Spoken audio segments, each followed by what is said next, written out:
Welcome, everyone, to this deep dive. We're really going deep today into the Dune universe. I mean, we're talking excerpts, yeah, from the original Dune novel all the way to God Emperor and even beyond. Wow, ambitious. Yeah, but think about it. Our listeners, I mean, they're going to have some serious, like, Dune knowledge. Oh yeah, they'll be prepped for any sci-fi debate. Exactly. Okay, so Dune. It's not just, spaceships and sandworms. Right. It's deeper. It's Yep. about us. It really is. Like Frank Herbert, he could have just written a fun space adventure and it probably would have been a hit, but he went there You went there. with the big question. Power, religion, how we treat our environment, all these huge themes. And he wraps it all up in this like epic space opera package. Exactly. Yeah. It's almost like he's using science fiction to hold up a mirror to ourselves. I love that, the mirror idea.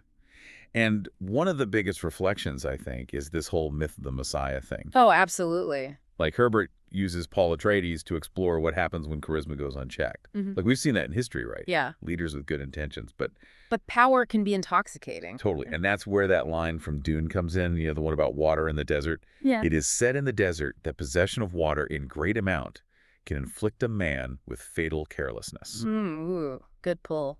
It's like on the surface, it's just about Arrakis, right? Where water is everything. Right. But it's deeper. It's about how anything, even something essential like water, can become dangerous if you have too much, just like power. And Paul, he's drowning in power in a way. Yeah. Think about it. The weight of prescience, of knowing the future. And not just knowing it, knowing all the terrible choices he might have to make. Exactly. That's got to mess with your head. It's like, even if you start with the best intentions, that kind of power could twist you up inside. Totally. And it's not just the weight of the choices, right? It's the potential for those choices to trap him, to kind of force him down a path he might not choose otherwise. It's like a self-fulfilling prophecy almost. Exactly. His prescience becomes its own kind of prison. And it's not just Paul, right? Yeah. Aaliyah, she gets hit with that prescience thing too. Yeah. But for her, it's like next level. Think about all the thoughts, the memories of every single ancestor just bombarding your mind. Yeah, it's intense. There's that part in Children of Dune where she describes it like she's literally screaming in terrified outrage because it's just too much to handle. Intense is an understatement. And it shows how a gift, if you can call it that, can become a curse so quickly.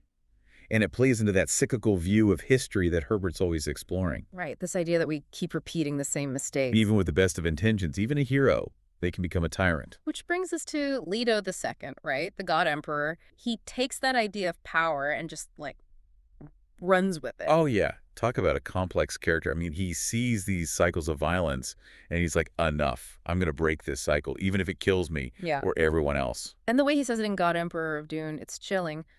When I set out to lead humanity along my golden path, I promised a lesson their bones would remember. Like, wow. Talk Yeah. about a mission statement. Right. It makes you ask, like, can tyranny ever be justified, even if it's for the greater good? Did Leto II actually break the cycle, or did he just become another link in the chain? That's the million-dollar question, isn't it? And it's one that we might never have a clear answer to. Definitely not. Yeah. Okay, but let's shift gears a bit here. Let's talk about another powerful force in the Dune universe, the Bene Gesserit. Ah, yes. The witches.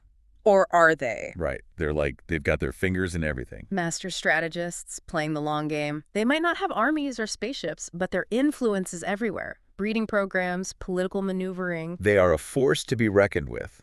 And their whole thing with technology is fascinating. Like, they're all about human potential, right?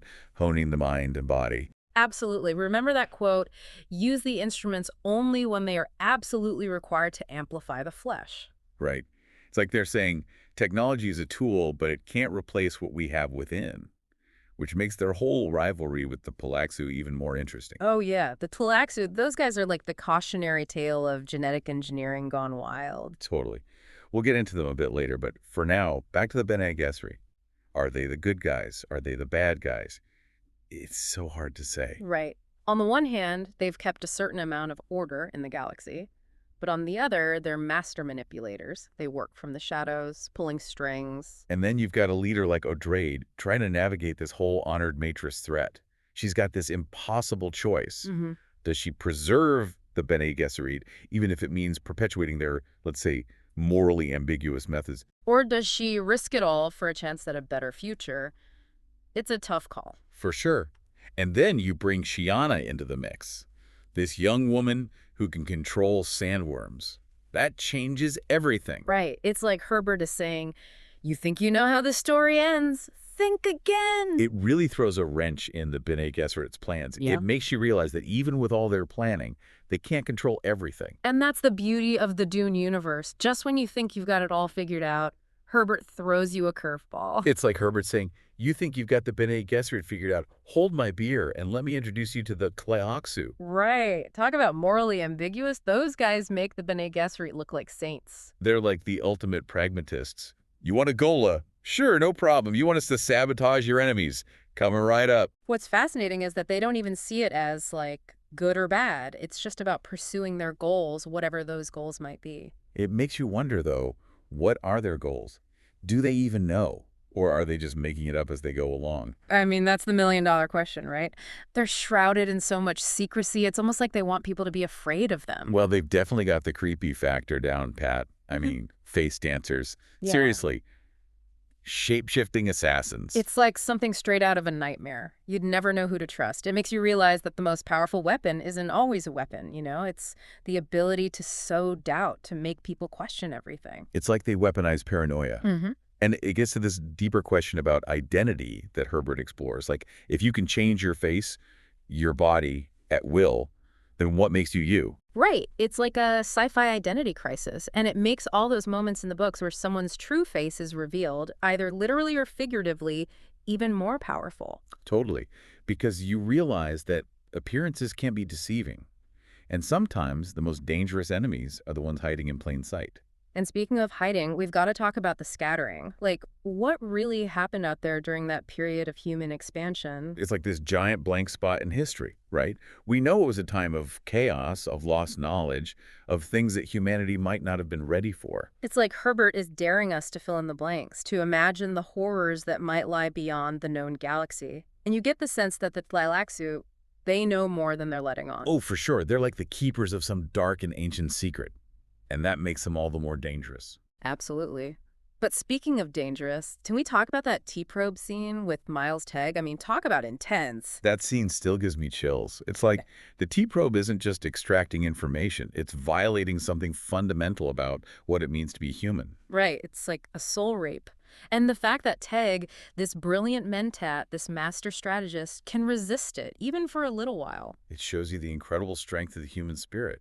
But it also makes you wonder, at what cost? Like, even if you survive something like that, are you ever truly the same? Exactly. And Tegg's story is a reminder that some wounds run deeper than flesh and bone. Okay, but we can't talk about formidable forces in the Doom universe without mentioning the Honored Matres. Oh yeah, talk about a force of nature. They come out of nowhere and just disrupt everything. They're like the ultimate embodiment of chaos. And they expose a key weakness in the Bene Gesserit's whole way of operating. Right. The Bene Gesserit, they're all about planning, about subtle manipulation, about playing the long game. But the Honored Matres, they're all about immediate action. Overwhelming force. It's like the difference between a scalpel and a sledgehammer. Exactly.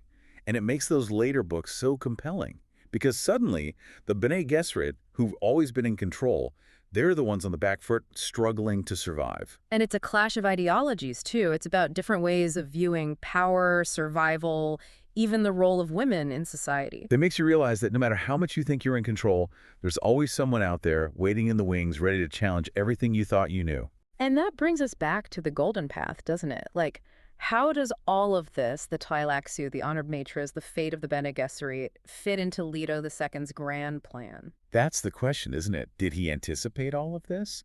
Or did he set something in motion that he could never fully control? It's like the Golden Path itself is another character in the story. Like, it's always there, lurking in the background, shaping events.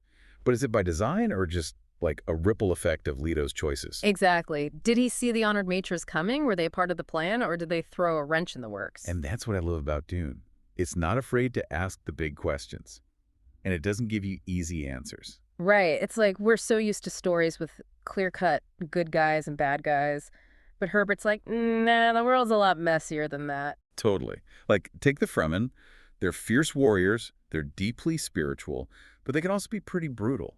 So are they the good guys?